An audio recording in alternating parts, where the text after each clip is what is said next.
네, 말씀 듣겠습니다. 오늘은 견인에 대한 말씀을 드리려고 합니다. 성도의 견인. 나중에 한번 제가 허락되면 칼빈주의 5대 강령에 대해서 따로 설교를 드리도록 할 텐데, 이 칼빈주의 5대 강령 중에 하나가 바로 무엇이냐면 바로 성도의 견인입니다. 성도의 견인. 무엇이냐면 원하는 방향으로 이끌어 간다라는 뜻을 가지고 있습니다. 오늘 본문을 이제 차례차례 나누기 전에 여러분들이 본문을 읽다 보면 이건 뭘까 하는 그런 대목이 좀 있을 것 같아서 그거 하나만 짚고 넘어가겠습니다. 22절을 보실까요? 예루살렘에 수전절이 이르렀다라고 말씀하고 있습니다.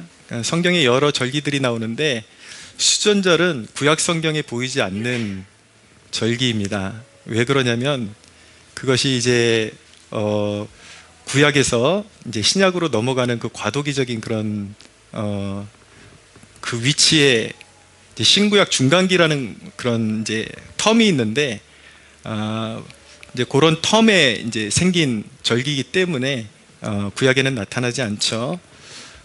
성경의 역사에 보면 여러 제국들이 나오는데 하나님의 백성들이 하나님을 반역하다가 바벨론에게 멸망을 당하게 되죠. 그래서 바벨론이 이제 멸망하고 나서 페르시아 제국이 서게 되고, 그 다음에 헬라 제국이 서게 되고, 그 다음에 로마 제국이 서게 되는데, 이 헬라와 로마 사이에 헬라 제국의 수장이 누구냐면 우리가 잘 알고 있는 알렉산더 대왕입니다. 근데 알렉산더 대왕이 이제 저물고 나서 알렉산더 수하의 4명의 장군이 있는데, 그들이 이제 또 그 알렉산더 장군의 그 지역을, 영토를 4개의 제국으로 분할해서 관리를 했는데, 이 예루살렘 지역, 이 유대 지역의 관할자가 시리아의 안티오쿠스 에피파네스라는 그런 이제 왕이 통치를 하면서 예루살렘 성전을 짓밟던 때가 있었습니다. 근데 유대 가문 중에 마캅이라는 가문이 일어나 가지고 혁명을 일으켜요. 그래서 이 빼앗긴 성전을 다시 복구해 가지고 하나님 앞에 헌납한 그 사건을 기념하는 절기가 바로 수전절입니다. 그 정도로 이제 상식적으로 알아두시고 오늘 본문을 접근을 할 텐데, 오늘 본문 전체의 내용을 보면 견인이라는 주제가 담겨 있습니다. 그것은 무엇이냐면 원하는 방향으로 끌어간다라는 뜻이에요. 자, 우리 인생에 여러 가지 위험들이 도사리고 있고 환란이 끊이지를 않습니다. 그리고 내일 일이 보이지를 않습니다. 그런데 우리의 삶 가운데 가장 안전한 목적지를 미리 알고 끌어줄 수 있는 누군가가 있다면 얼마나 감사하겠습니까? 근데 바로 예수님이 하시는 역할이 뭐냐면 우리 믿는 자들의 인생을 이끌어 가시는 견인차 역할을 하신다라는 것입니다. 믿으십시오. 예수님이 우리의 유일한 견인자가 되실 수 있는 몇 가지 이유가 있습니다. 다시 한번 말씀드릴게요. 견인이라는 것은 신학적으로 구원으로 이끌어간다라는 뜻을 가지고 있습니다. 근데 그렇게 우리를 견인할 수 있는 분이 바로 예수 그리스도, 그분이 바로 유일하신 우리의 구주시다라는 것을 우리가 성경을 통해서 배우고 믿고 고백하고 있는 것이죠.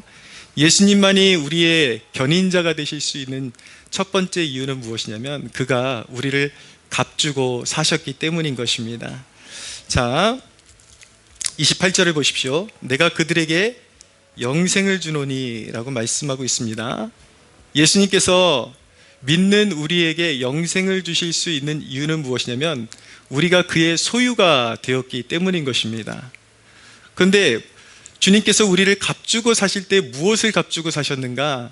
자신의 전부를 값주고 우리를 사셨습니다. 자신의 피를 십자가에서 물과 피를 다 쏟으셔서 자신의 생명을 다 쏟으셔서 우리를 값주고 샀기 때문에 믿는 우리는 이제는 소유가 바뀐 것입니다. 이제는 마귀가 우리의 소유주였어요. 세상과 마귀가 우리의 소유주였는데 이제 우리가 예수 그리스도를 믿음으로 말미암아 소유주가 누구로 바뀐 거냐면 하나님으로 바뀐 것입니다. 할렐루야. 그래서 우리가 예수 그리스도를 구주로 영접할 때 성령께서 무슨 역할을 해주시냐면 하나님의 도장 역할을 해주세요. 그래서 우리가 인침을 받는다 그러는데 하나님의 성령이 우리 안에 오셔서 인을 쳐주시는 것입니다. 자신이 도장이 되어주시는 거예요. 그래서 믿는 자를 그 누구도 건드리지 못하게, 이것은 이 사람은 바로 나의 소유다, 하나님의 소유다라는 것을 인쳐 주시는 것이죠.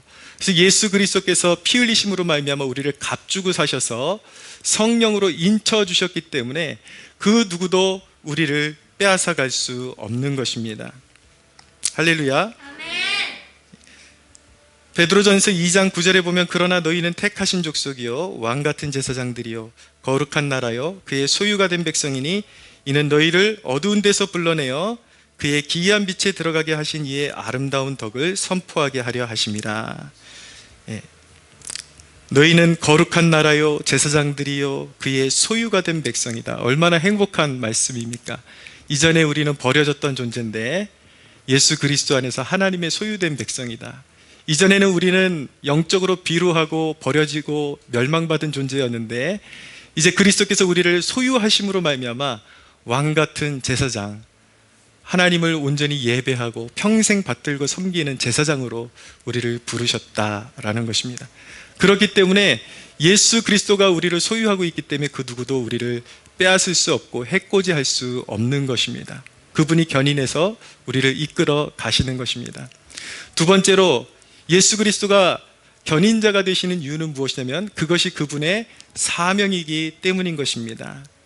자, 29절을 서두를 보십시오. 그들을 주신 내 아버지는 이라고 말씀하고 있습니다.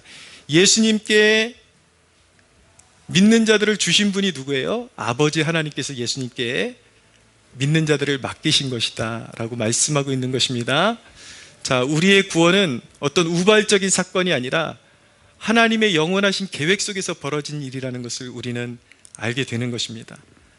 하나님께서는 우리를 우발적으로 구원하신 것이 아니라 우리의 어떤 선한 것들이 있어서 구원하신 것이 아니라 이미 시간이 존재하기 전에 우리의 이름을 생명책에 기록하시고 한 사람 한 사람이 하나님의 섭리 가운데 우리를 부르시고 구원의 길로 인도하셨다라는 것을 우리가 깨닫게 되는 것이죠.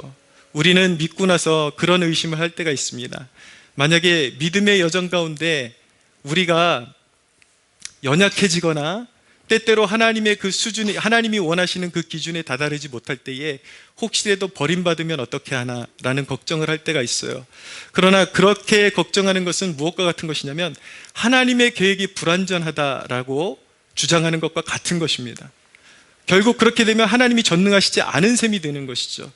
그러나 언젠가 말씀드렸듯이 하나님은 모든 시간을 보고 계시고 과거와 현재와 미래를 보고 계시고 모든 시간을 주장하고 계시고 모든 사람의 생명과 운명을 주장하고 계신 분이 우리 하나님이신 것입니다. 하나님은 실수가 없이 우리 한 사람 한 사람을 부르셨고 성경에 말씀하시는 바 우리를 부르신 하나님의 은사와 부르시면은 후회하심이 없느니라. 할렐루야. 하나님께서는 우리에게 연약함이 이미 있음을 알고 부르셨습니다. 때때로 넘어질 수 있다는 것을 알고 부르셨습니다. 우리가 죄인 되었을 때에 우리를 값주고 사셨습니다. 우리에게 무언가 흠모할 것이 있어서가 아니라 가장 추악한 상태, 가장 하나님께 반역하고 더 이상 타락할 수 없는 상태에서 하나님께서 값없이 우리에게 믿음으로 말미암아 주신 것이 구원이에요. 그런데 여러분, 우리가 그렇게 완전히 밑바닥을 치고 있을 때 하나님께서 우리를 부르시고 구원하셨다면 우리가 그보다 더 이상 밑바닥으로 추락할 수가 있겠습니까? 이미 죄인 중에 괴수일 때 부름받았는데, 그렇기 때문에 영원하신 하나님의 계획 속에서 하나님이 우리를 향하신 구원의 계획은 결코 실패함이 없다라는 사실을 믿으시기 바랍니다. 여러분, 예수 그리스도는 우리를 지키시기 위한 사명의 기름 부음을 받으신 분이십니다. 예수 그리스도라고 말씀하고 있잖아요. 그리스도라는 그 이름은 기름 부음 받은 자라는 뜻을 가지고 있는 것이에요. 무슨 말씀이냐면 우리를 구원하시기 위해서 구원자로서 우리를 영원토록 지키시기 위한 그러한 사명자로 기름 부음을 받았다. 예수님의 사명은 무엇인가? 자신들의 양들을 빼앗기지 아니하고 끝까지 지켜주시는 것이 바로 예수님의 사명임을 믿으시기 바랍니다. 존 오웬이라는 청교도 신학자 중에 위대한 하나님의 사람이 있는데 이 사람이 하나님의 세 가지 측면 때문에 성도는 결코 구원에서 탈락하지 않고 하나님의 뜻이 이루어지고 하나님의 구원이 이루어진다라고 그렇게 신학적으로 정의를 했습니다. 그 첫째가 무엇이냐면 하나님의 변치 않는 속성 때문에 구원은 이루어지게 되어 있는 것입니다. 무엇이냐면 하나님의 성품 자체가, 하나님의 존재 자체가 거짓이 없어요. 하나님은 반드시 약속하신 말씀을 이루시는 하나님이십니다. 거짓이 없기 때문에, 그 거짓이 없으신 분이 우리를 부르셨기 때문에 그분이 약속하신 것을 반드시 이루신다라는 것을 우리가 믿을 수 있게 되는 것이죠. 두 번째는 변치 않는 목적이 있습니다. 하나님의 변치 않는 목적을 향해서 우리를 부르신 것입니다. 무엇이냐면 하나님께서 우리를 영원한 구원에 이를 때까지 이 세상에서 살아가는 동안 예수 그리스도 안에서 그 신앙의 기쁨을 누릴 수 있도록 그런 목적하에 우리 한 사람 한 사람을 부르셨다라는 것입니다. 그런 목적하에, 거룩한 목적하에 하나님께서 부르셨기 때문에 하나님은 우리를 잃어버리지 않고 끝까지 구원으로 이끌어 가신다라는 것을 우리는 신뢰할 수 있는 것이죠. 세 번째는 하나님의 변치 않는 약속으로 인해, 언약으로 인해 우리는 우리의 구원이 이루어질 것을 신뢰할 수 있는 것입니다. 우리의 노력으로, 우리의 잘남으로, 우리의 자격으로 구원에 이를 수 없기 때문에 예수 그리스도께서 피 흘리심으로 우리와 맺은 언약은 무엇이냐면, 너의 노력으로 구원이 이루어지는 것이 아니라 너희가 전적으로 나를 믿고 신뢰한다면 나의 공로로 말미암아, 그 십자가의 공로로 말미암아 나를 믿는 자들은 내가 주도적으로 구원을 이끌어갈 것이야. 이것이 바로 그리스도와 맺어진 언약인 것입니다. 할렐루야. 여러분, 우리가 성찬식을 거행합니다. 한 달에 한 번씩. 그 성찬의 의미가 무엇입니까? 떡을 떼고 잔을 나누면서 우리가 그리스도의 살에 참여하고 그 십자가의 은혜에 참여하고 그 피 흘리심에 참여해서 우리의 소유가 누구인 것을 우리가 날마다 확인하는 시간인 것입니까? 바로 우리의 소유가 바로 그리스도께 있다는 것을 날마다 확인하는 시간이 바로 성찬 예식임을 믿으시기 바랍니다. 그러면 여러분, 떡을 받고 잔을 받을 때마다 나는 그리스도의 것이야, 나는 결코 세상 누구도 나에 대한 소유권을 주장할 수 없어 라는 그 믿음으로 나아갈 수가 있어야 하는 것입니다. 자, 세 번째로 예수 그리스도께서 우리의 견인자가 되실 수 있는 이유는 무엇이냐면 그분이 만물보다 크시기 때문인 것입니다. 오늘 말씀을 보십시오. 28절, 29절 같이 한번 읽어볼까요? 시작. 내가 그들에게 영생을 주노니 영원히 멸망하지 아니할 것이요 또 그들을 내 손에서 빼앗을 자가 없느니라. 그들을 주신 내 아버지는 만물보다 크심에 아무도 아버지 손에서 빼앗을 수 없느니라. 아멘. 예수님께서 말씀하시기를 아버지 하나님은 만물보다 크시다라고 말씀하고 있습니다. 근데 또한 주의해서 봐야 되는 것이 무엇이냐면 30절에 나와 아버지는 하나다라고 말씀하고 있습니다. 예수님은 본질상 아버지 하나님과 동일한 하나님이십니다. 할렐루야. 그분의 아버지가 만물보다 크시다면 예수 그리스도 또한 만물보다 크시다라는 것을 우리는 신뢰할 수 있게 되는 것입니다. 성경에, 신약 성경에 나오는 예수 그리스도에 관한 내용이 무엇입니까? 예수님이 어떤 일을 행하셨습니까? 예수님은 제자들이 바다 한복판에서 배가 엎치락뒤치락하면서 풍랑이 일어나고 광풍이 일어날 때에 바람과 바다를 향해서 잠잠하라 고요하라고 명령하셨습니다. 예수님께서 말씀을 바라셨을 때에 바람도 고요해지고 미친 듯이 날뛰던 파도도 고요해졌습니다. 그것은 무엇을 말씀하시는 것인가? 바로 만물에 예수님은 피조물 중에 들어있는 분이 아니라 피조물 중에 하나의 존재가 아니라 피조물을 창조하시고 다스리시는 전능자이시다라는 것을 보여주고 있는 것입니다. 할렐루야. 모든 만물이 그리스도의 통치 아래 있습니다.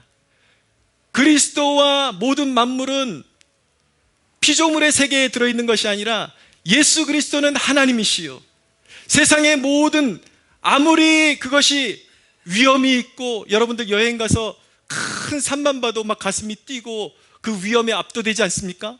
그래서 옛날부터 사람들이 그런 산을 숭앙하고 그런 사상이 일어났던 것인데, 사람들이 그렇게 우러러보는 그 광대한 산맥조차도 그리스도의 말씀 한마디로 지어진 피조물에 불과하다라는 것입니다.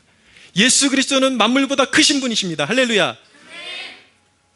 성경에 보면, 신약 성경에 수많은 사람들이 귀신 들려서 자신의 인격을 송두리째 잃어버리고 귀신에게 조종당하면서 그렇게 안타깝게 살아갈 때에 예수 그리스도와 귀신이 마주쳤을 때에 귀신들은 벌벌 떨면서 말했습니다. 당신은 하나님의 아들이십니다. 귀신들도 예수님을 알아보고 벌벌 떨었습니다.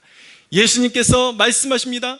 더러운 귀신아, 내가 네게 명하노니 내게서 떠나가라 라고 말씀하셨을 때 귀신들은 소리 지르며 떠나가며 귀신에 들렸던 사람들이 다시 자신의 인격을 회복하게 되고 자신의 본연의 모습을 회복하게 되는 놀라운 축복을 누리게 되었던 것입니다. 할렐루야. 세상에는 그리스도와 견줄 자가 없는 것입니다. 동등이 없는 것입니다. 많은 사람들이 선과 악의 싸움이라고 말을 해요. 하나님과 마귀의 권세가 싸우고 있다 그러는데 그걸 어떻게 이해하냐면 많은 사람들이 선한 신이 있고 악한 신이 있어서 싸우고 있다라고 그렇게 오해를 합니다. 그것은 전혀 잘못 알고 있는 것입니다.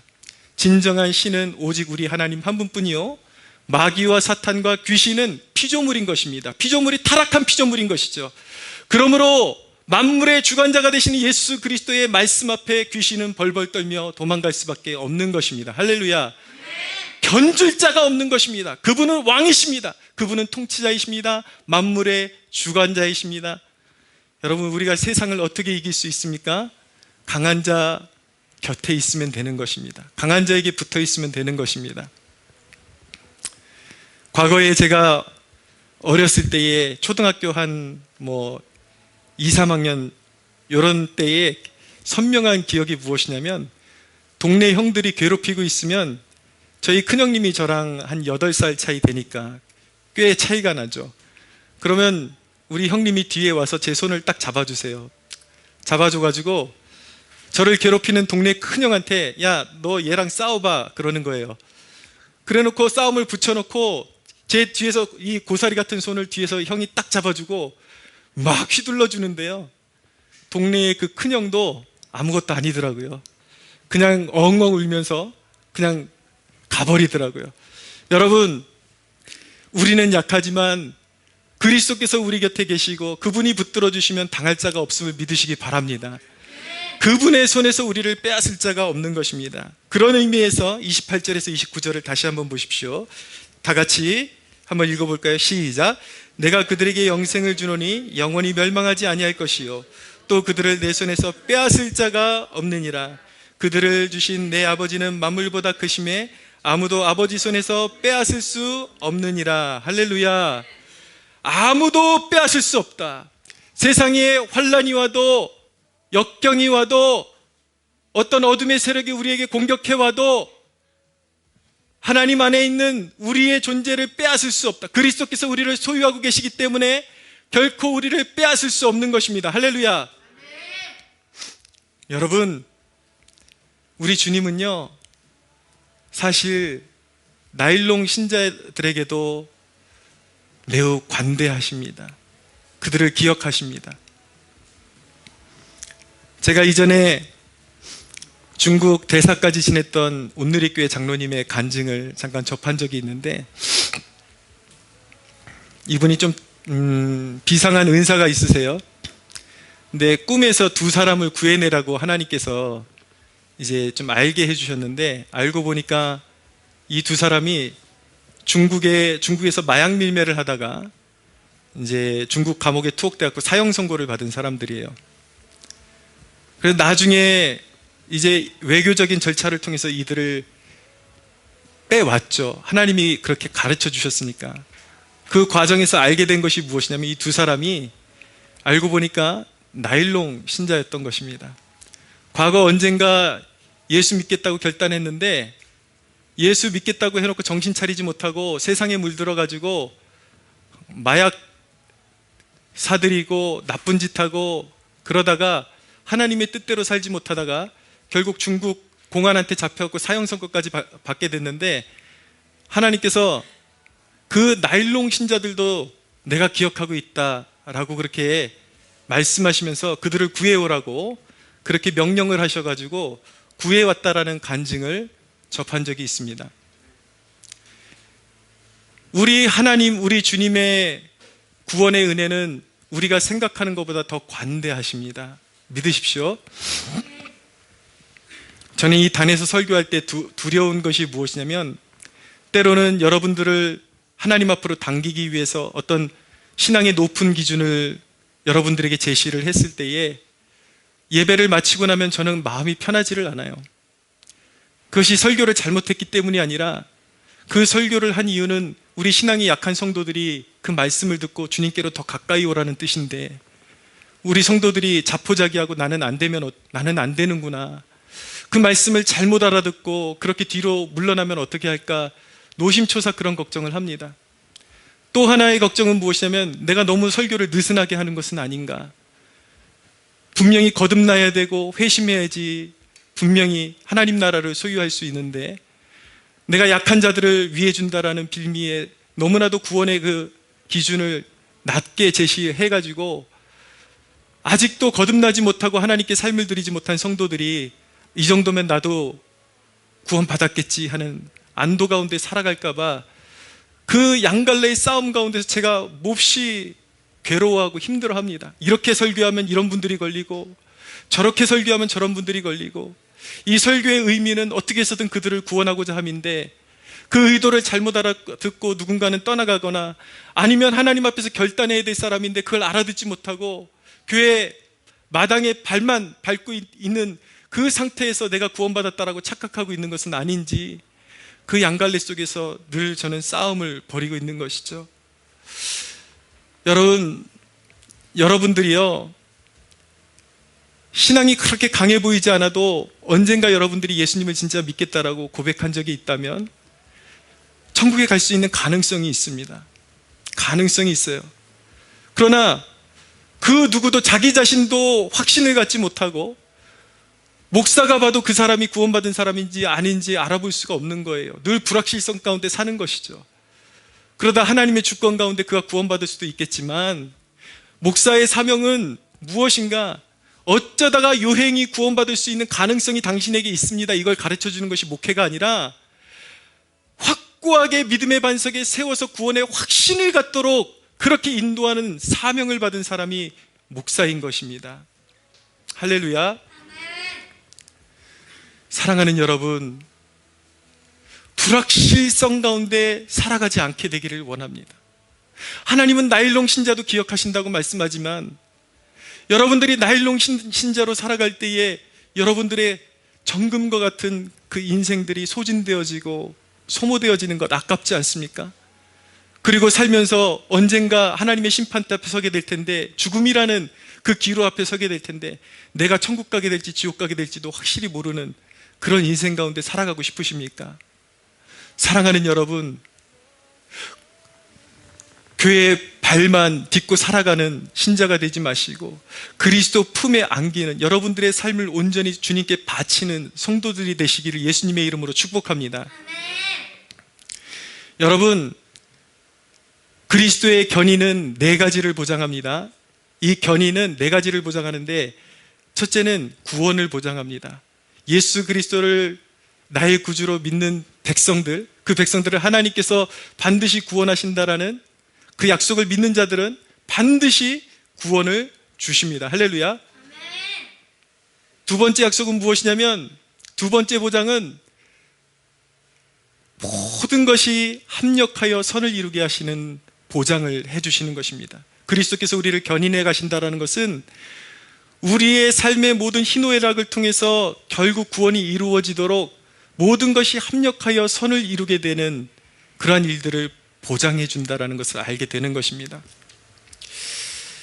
여러분들의 존재, 믿는 자들의 존재에 대해서 성경이 무엇이라고 말씀하고 있는가? 이사야서 49장 15절에 보면, 여인이 어찌 그 젖먹는 자식을 잊겠으며 자기 태에서 난 아들을 긍휼히 여기지 않겠느냐? 그들은 혹시 잊을지라도 나는 너를 잊지 아니할 것이라. 내가 너를 손바닥에 새겼고 너의 성벽이 항상 내 앞에 있다라고 말씀하고 있습니다. 그리스도 안에서 하나님의 손바닥에 여러분들의 이름이 새겨져 있다라고 말씀하고 있습니다. 그 누구도 침범할 수 없는 전능자의 손바닥에 믿는 저와 여러분들의 이름이 새겨져 있습니다. 할렐루야. 그렇기 때문에 환난을 만나도 그리스도는 여러분들을 구원으로 견인하십니다. 낚아채십니다. 이끌어 주십니다. 실패가 없는 것이 아니에요. 하나님의 지혜로 여러분들이 실수해서 여러분들이 망쳐놓은 인생의 한 부분을 하나님께서 거두시고 결국은 구원으로 이끌어 가시는 거예요. 견인하시는 거예요. 실패도 슬픔도 모든 인생의 역경도 결국 구원으로 그리스도께서 견인해 가시는 것입니다. 이끌어 가시는 것입니다. 할렐루야. 그런데 여러분, 그 목적지로 반드시 하나님은, 예수님은 여러분들을 이끌어 가셔요. 그것이 주님의 의지예요. 그런데 여러분, 이 목적지로 가는 방법에는 두 가지 방법이 있습니다. 하나는 무엇이냐면 지겹게 말을 안 듣다가 얻어맞으면서 가는 방법이 있고요. 하나는 무엇이냐면 주님의 말씀에 순종하는 것을 기뻐함으로 말미암아 주님의 손잡고 그 목적지로 가는 방법이 있습니다. 둘 다 구원은 이루어져요. 매 맞으면서 가나 주님과 손잡고 가나 이루어지지만, 여러분, 하나님께서 우리에게 원하시는 것은 매 맞으면서 가는 삶이 아니라 하나님과 함께 구원의 은혜를 누리면서 그 구원을 누리기를 원하시는 것입니다. 할렐루야. 순종을 배우십시오. 하나님의 말씀에 순종하는 법을 배우십시오. 하나님의 말씀을 깊이 묵상하고 그 말씀을 따라 살아가게 되면 구원의 즐거움을 누리면서 주님의 그 구원 역사에 함께 동행하는 축복을 누리게 될 것입니다. 할렐루야. 세 번째 보장은 무엇이냐면 나의 느낌이 어떠하든지 항상 주님이 함께 하실 것을 보장해 주고 있습니다. 때로 우리의 삶에 하나님이 함께 하시지 않는 것 같은, 부재중인 것 같은 그때에도 예수 그리스도는 시간의 고삐를 주시고 시간의 주인이십니다. 그분이. 믿으십시오. 할렐루야. 시간의 고삐를 주시고, 때로는 하나님이 내 곁에 계신가, 무엇을 하시는가, 그런 고민을 하고 어려움을 당할 때가 있지만 주님은 시간을 주관하시면서 그 시간 속에서 우리의 실패도 선하게 바꾸시고 주님의 길을 여시면서 결국에는 우리의 연단이 무르익으면 우리를 묶고 있던 사슬이 끊어지고 우리를 옥죄고 있던 악한 세력들이 떠나가고 하나님의 영광이 드리워지고 하나님의 품으신 뜻이 우리의 삶 가운데 이루어지는 놀라운 역사가 일어나게 될 것입니다. 네 번째로 보장하시는 것은 무엇이냐면 보이지 않는 앞길을 인도해 주실 것을 보장하고 있습니다. 예수님께서 우리를 이끌어 가신다는 것은 우리가 한 치 앞도 알 수 없는 그 미래를 향해서 암담하게 한 발 한 발을 내디딜 때에 예수님께서 우리의 앞길을 인도해 주신다는 것을 보장해 주고 있는 것입니다. 믿으십시오. 말씀과 때때로 우리의 삶에 성령의 감화를 주시고 감동을 주시고 그렇게 이끌어 가세요. 그런데 여러분, 예수님은 그분의 성령을 통해서 우리의 삶 가운데 너무나도 분명하게 말씀하시고 이끌어 가심에도 불구하고 우리는 너무나도 세상에 쩌들어 가지고 귀머거리가 되어버렸어요. 듣지 못해요. 왜 우리의 삶 가운데 그렇게 고통이 있는 것입니까? 하나님의 주님의 음성을 듣지 못하고 내 고집대로 하기 때문인 것입니다. 사랑하는 여러분, 주님이 우리의 삶 가운데 계획하신 은혜의 삶이 풍성하다는 사실을 믿으십니까? 그렇다면 기도의 끈을 한순간도 놓지 않는 여러분들 되시기를 바랍니다. 할렐루야. 제가 답답한 게 무엇인지 아십니까? 기도를 해도 안 되는 사람들은요, 자기가 원하는 것만 하나님 앞에 가지고 나와서 이거 해주세요 떼쓰다가 그것이 안 되면 그냥 다 집어쳐버리고 하나님의 곁을 떠나는 거예요. 기도의 자리를 떠나는 거예요. 거꾸로 사는 거죠. 항상 주님과 스텝이 어긋나는 거예요. 주님은 여기 계신데 자기는 여기 있고, 주님은 여기 계신데 자기 앞서가고. 여러분, 그래 놓고서 나중에 하는 말이 무엇이냐면, 내가 수없이 기도해봤지만 하나 되는 것 없더라. 하나님과 스텝은 계속 어긋나서 걸어놓고서 원망은 하나님께로 돌리는 거죠. 그러나 여러분, 신앙의 삶을 그렇게 단순하게 생각하지 마십시오. 여러분들의 삶이 무너져야 하는 때가 있는 것입니다. 기도라는 것은요, 단순히 이거 해주세요 그래서 그것이 이루어지는 것이 기도가 아니라 내가 깎이는 과정이 기도인 거예요. 인간적인 때, 인간적인 고집이 깎이고 그것이 내려놔지면 계속 기도하는 가운데 비로소 주님이 내 삶을 이끌어 가시고 견인하시는 역사를 경험하게 되는 포인트가 있습니다. 계속해서 내 삶을 고집하는 것을 내려놓고 계속해서 기도를 하다 보면 어느 순간 모든 일들이 절망적인 것 같은데 그리스도께서 나를 낚아채셔서 자기의 길로 이끌어 가시는 그 놀라운 신비를 경험하는 때가 있는 것입니다. 너희가 내 안에 거하고 내 말이 너희 안에 거하면 무엇이든지 원하는 대로 구하라. 그리하면 이루리라. 할렐루야. 우리의 기도가 외면당하는 것 같은 때가 있는 반면에 그 내 자아를 복종시키고 주님 안에서 늘 주님이 나를 향하신 선하신 계획을 가지고 있다는 것을 신뢰함으로 끊임없이 신뢰함으로 기도하다 보면 주님께서 어느 순간 우리의 삶에 개입하셔서 견인하시고 그때부터는 우리가 주님 앞에 믿음으로 기도한 것들이 이루어지게 되는 그런 때가 우리에게 임하는 것입니다. 할렐루야. 저는 여러분들의 마음의 소원이 주의 뜻같이 되어서 여러분들이 기도하는 족족 응답받는 주의 백성들 되시기를 축복합니다. 그러려면 여러분 연단의 때를 견디셔야 돼요. 조금 기도하다가 도망가고 조금 주님 앞에 매달리는 척하다가 또 세상으로 나가버리고 그러면 안 되는 것입니다. 여러분, 말씀을 정리합니다. 여러분들의 삶은 누구에게 이끌리고 있습니까? 여러분들의 하루의 첫 시간을 보면 여러분들이 누구에게 이끌리고 있는지를 알 수가 있습니다. 여러분들 눈 뜨자마자 하나님을 찾기보다 세상 것을 먼저 손에 집어들고 일부터 시작하지 않습니까? 여러분, 여전히 하루를 시작하는데 자기 자신의 욕망이라는 지도와 인생의 계획표를 먼저 집어들고 그 인생의 욕망이라는 계획표를 따라서 살아가고 있지는 않습니까? 그렇기 때문에 영적인 부요함이 여러분들의 삶 가운데 임하지를 못하는 것입니다. 사랑하는 여러분, 여러분들에게 권면합니다. 여러분들의 하루의 시작점이 9시라 그러면, 오전 9시라 그러면 여러분들이 하루를 시작하는 9시보다 적어도 한두 시간 먼저 일어나서 주님과 깊은 교제를 나누는 복된 성도들 되시기를 축복합니다. 여기에 인생의 성패가 달려 있습니다. 여러분, 그냥 건성으로 아멘 하시면 안 됩니다. 여기에 실패하는 인생과 성공하는 인생의 분기점이 바로 여기에 있는 것입니다. 사랑하는 여러분, 하나님의 말씀을 사랑하게 되는 여러분들 되시기를 축복합니다. 기도하십시오. 적어도 하루의 일과를 시작하기 전에 최소한 한두 시간씩은 주님 앞에 엎드려서 사귐을 갖고 그러고 시작하십시오. 사랑하는 여러분, 예수 그리스도를 붙드십시오. 실패가 없는 분이 여러분들의 인생을 이끌어갈 때에 그 삶이 바로 성공적인 인생임을 믿으시기 바랍니다. 할렐루야. 여러분들 인생 한 사람도 낙오되지 않고 그리스도께 견인되어 하나님의 그 풍성한 은혜 가운데 여러분들의 구원이 이루어지는 축복이 있게 되기를 예수님의 이름으로 축원합니다.